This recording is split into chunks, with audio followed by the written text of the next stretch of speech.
Hello दोस्तों, स्वागत है आप सबका स्लीपी क्लासेस में। कंसिस्टेंटली पिछले 4-5 सालों से नवंबर के महीने में Delhi NCR region is engulfed by a toxic haze smog. और ये पोल्यूशन हर बार पिछले साल के रिकॉर्ड को कह लो बीट ही करता जा रहा है। अगर आप इंटरनेशनल वेबसाइट्स पे जाएं जैसे IQ एयर, तो उसके हिसाब से एट टाइम्स जो दिल्ली का AQI लेवल है ना, places in Delhi, they have also reached 999. You know what does this mean? कि 1000 के बाद या 4 digit रीडिंग ही नहीं होती है, so it's as high as 1000. That means according to a lot of doctors that you are smoking 25 to 30 cigarettes every day. A newborn child, a pregnant women, जिनको बोला जाता है कि आप अगर आसपास कोई स्मोक कर रहा है आप उसके पास भी मत जाइए, पैसिव स्मोकिंग भी मत कीजिए। Imagine she is taking in 25 to 30 cigarettes every day. The elderly, the people who already are suffering from lung diseases or from heart conditions, for them, breathing in this air is morbid, can lead to deaths.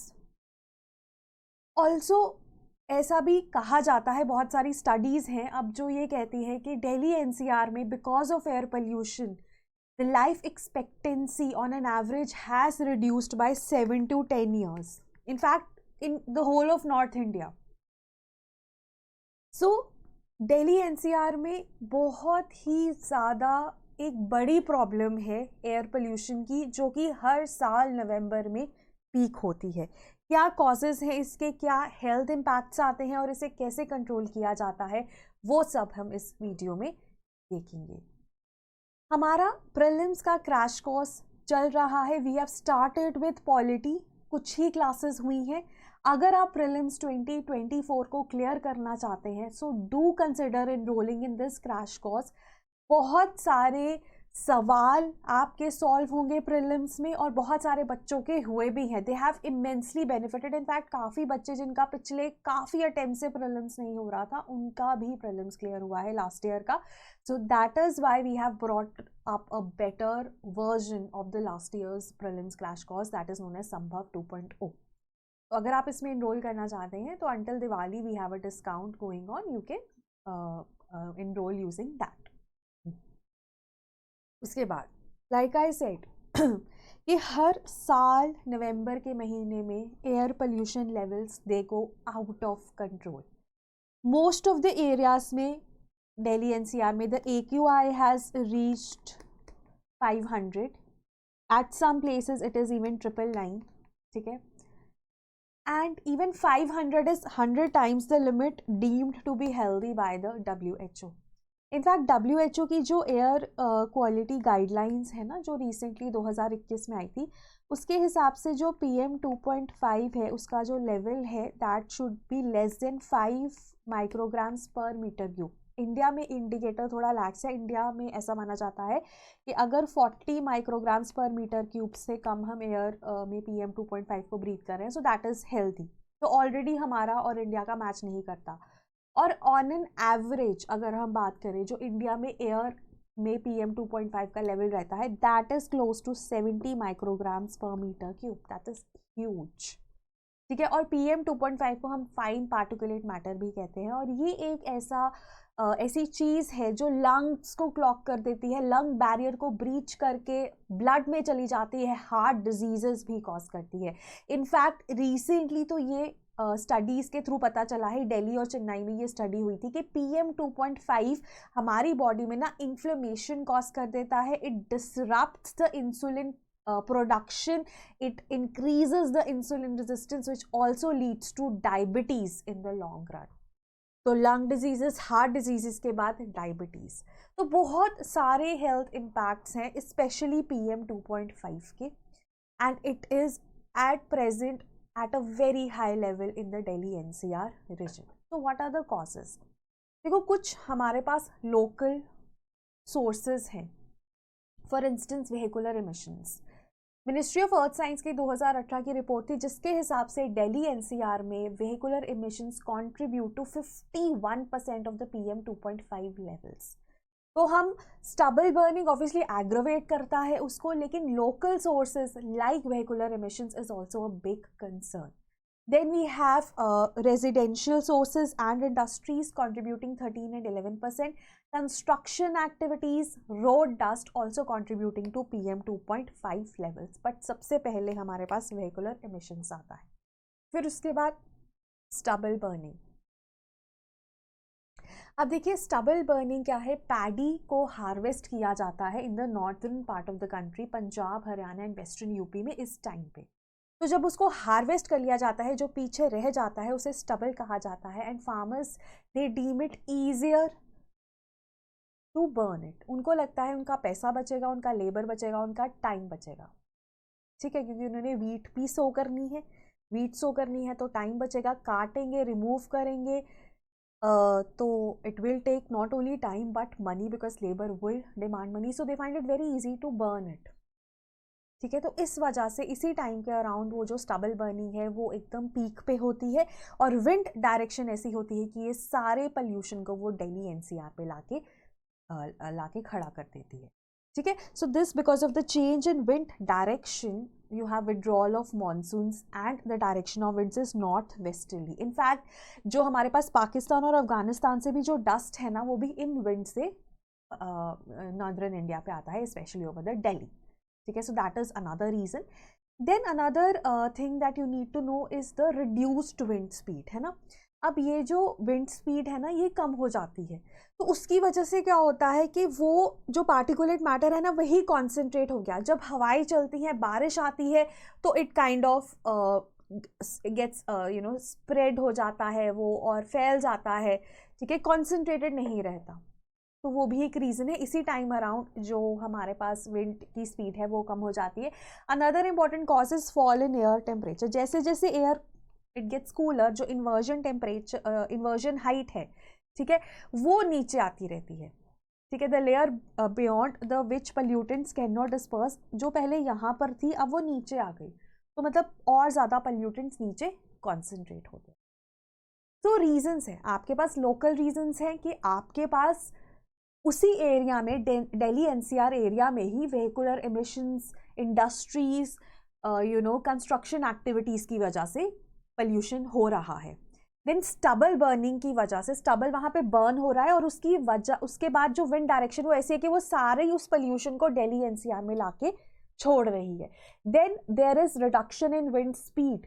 Then there is change in inversion height because of the temperature getting cooler. Winter season approach कर रहे हैं north India में, तो temperature नीचे जाएगा तो inversion height भी नीचे जाता है. राइट, अब ये तो थे कॉजेस. अब इसकी वजह से होता क्या है, जैसे मैंने आपको बताया रेस्पिरेटरी सिस्टम, लंग्स में ये सब जाएगा, इम्पैक्ट करेगा. लोगों को जिनको एस्थमा होता है उनका एस्थमा एग्रवेट हो जाता है. एम्फाइसीमा भी एग्रोवेट हो जाता है. क्रॉनिक ऑब्स्ट्रक्टिव पल्मोनरी डिजीज, ये सब बीमारियां हैं जो लंग से रिलेटेड हैं. जिनको नहीं है उनको हो जाती है, जिनको है उनके लिए और मुश्किल पैदा हो जाती है. उसके बाद पोल्यूशन और कॉरोनरी आर्टरी डिजीज में भी लिंक माना जाता है. स्पेशली PM 2.5 सीधा लंग्स में जाएगा, लंग्स के बैरियर को ब्रीच करके ब्लड में जाएगा, हार्ट में प्रॉब्लम्स कॉज करेगा, हार्ट अटैक, स्ट्रोक्स, आर्थराइटिस, ये प्रॉब्लम्स आती हैं. In fact, PM 2.5 is also linked to the development of cancer. It causes the weakening of the immune system and making it more difficult for the body to fight the cancer cells. Then it also leads to diabetes. ठीक है, specially जो diabetes mellitus होता है, diabetes 2 जिसे हम बोलते हैं, which is a lifestyle disease, वो भी होता है क्योंकि PM 2.5 acts as an endocrine disruptor. It disrupts the insulin production. It increases the insulin resistance. तो वो ऐसा होता है कि बॉडी में इंसुलिन प्रोड्यूस ही नहीं हो रहा, जैसा कि हमारे डायबिटीज़ टाइप 1 में होता है. So it causes diabetes type 2. तो ये सब इम्पैक्ट्स हैं. उसके अलावा जो आपकी लाइफ एक्सपेक्टेंसी है वो तो कम हो ही रही है, 7 से 10 साल तो कहीं नहीं गए. ठीक है, and the main culprit is PM 2.5. Right, उसके बाद कंट्रोल. अब कंट्रोल कैसे करें? स्टबल बर्निंग को कंट्रोल करने के लिए हमारे पास क्रॉप रेजिड्यू मैनेजमेंट मशीन्स है, जिनको हैप्पी सीडर भी कहा जाता है, जो ना क्रॉप रेजिड्यू को, जो स्टबल है उसको श्रेड कर देती है and then they spread it. तो आपको जलाने की ज़रूरत नहीं पड़ेगी. Then Indian agricultural research institute जो पूसा में है दिल्ली में, उन्होंने डेवलप किया बायो डिकम्पोजर सोल्यूशन। ये एक माइक्रोबियल सोल्यूशन है जो कि स्टबल को मेन्योर में कन्वर्ट कर देता है 15 से 20 दिनों में। ये एक हमारे पास सोल्यूशन हो सकता है उसका, ठीक है। उसके बाद छत्तीसगढ़ गवर्नमेंट ने, बहुत फेमस हो गया है छत्तीसगढ़ मॉडल, गॉथन्स बनाए हैं। अब जो पराली होती है ना, स्टबल को पराली भी कहा जाता है, ये ना डोनेट कर दी जाती है इन गॉथन्स में, and then they are converted with the help of cow dung and a few natural enzymes into organic fertilizers और मेन्योर, ठीक है। तो ये छत्तीसगढ़ में बहुत फेमस हो गया and it can be replicated throughout the country. देन ये तो हो गया स्टबल को लेकर। उसके बाद पोल्यूशन को लेकर we have graded response action plan. In a set of emergency measures हैं जो स्टार्ट हो जाते हैं वंस द AQI रीचेस और ब्रीचेज अ सर्टेन लेवल, ठीक है। जैसे ही AQI 201 से ऊपर जाएगा तो हमारा स्टेज 1 स्टार्ट हो जाएगा, उससे और ऊपर गया, लेट्स से 300 से ऊपर गया, स्टेज 2, ठीक है। So that is how graded response happens, है ना, कि अगर आपका AQI 200 से 300 के बीच में है तो स्टेज 1, उससे कम है तो कुछ भी नहीं। So this is graded response action plan that is set into motion once the AQI reaches a certain level, ठीक है। और इसमें ये बेसिकली जो है it is implemented by your CAQM। उससे पहले 2021 से पहले EPCA इसको इम्प्लीमेंट करता था, अब 2021 ऑनवर्ड्स इसको CAQM इम्प्लीमेंट करता है because that has replaced this body, ठीक है। सो ये हमारे पास है और ये प्रीएम्प्टिव है। पहले आपको लगता है कि कंडीशन होने वाली है ऐसी AQI डिटीरियोरेट करने वाला है, GARP इज इम्प्लीमेंटेड। उसके बाद व्हीकुलर एमिशंस के लिए हमारे पास BS6 व्हीकल्स हैं, EVs हैं, ऑड इवन स्कीम है, ठीक है। ईस्टर्न और वेस्टर्न पेरिफेरल एक्सप्रेसवेज हमने बना दिए हैं ताकि जो गाड़ियाँ, लेट्स से अगर आपने चंडीगढ़ से UP जाना है, so you can use this express highways, you don't have to pass through the Delhi city से आपको पास नहीं करना पड़ेगा, आप पेरिफेरल एक्सप्रेस से पास कर सकते हो, तो दिल्ली में कंजेशन कम होगा। उसके बाद जो हमारे पास मेट्रोज हैं, कार सर्विसेज हैं, ये सब, ठीक है, उनको बेटर करने के लिए ताकि व्हीकुलर एमिशंस कम हो। अभी तो no one will ask you to walk और do cycling, but once the conditions they get settled then, ठीक है। उसके बाद डस्ट सप्रेसेंट्स यूज़ किए जा रहे हैं, पानी फेंका जा रहा है, ठीक है। क्लाउड सीडिंग की बात की जा रही है कि आर्टिफिशियल रेन करवाई जाए। उसके बाद स्मॉग गन्स है, उनका यूज़ करने की बात हो रही है, ठीक है। So we are making wind breakers, dust barrier scheme में बहुत सारे मल्टीपल चीज़ों की बात हो रही है टू कंट्रोल दिस पोल्यूशन। सो दिल्ली में जो इस टाइम पे हम विटनेस कर रहे हैं that is unprecedented. Multiple reasons हैं, मल्टीपल रीजंस की वजह से है ये, और मल्टीपल रीजंस की वजह से है तो कंट्रोल भी मल्टीपल होगा। इसमें ना एक और चीज़ आपको ध्यान में रखनी है कि पहले ना बहुत लोग क्रैकर्स पे ब्लेम डाल देते थे। क्रैकर्स तो देखो अब बैंड है और अभी तो दिवाली आई भी नहीं है। So it is not crackers, but it is the vehicular emissions, it is the stubble burning and the other reasons which are contributing to this Delhi pollution. That was all from my end. अगर आपको कोई भी doubt है किसी भी तरह का तो आप कमेंट्स में पूछ सकते हैं। Thank you so much. Have a nice day.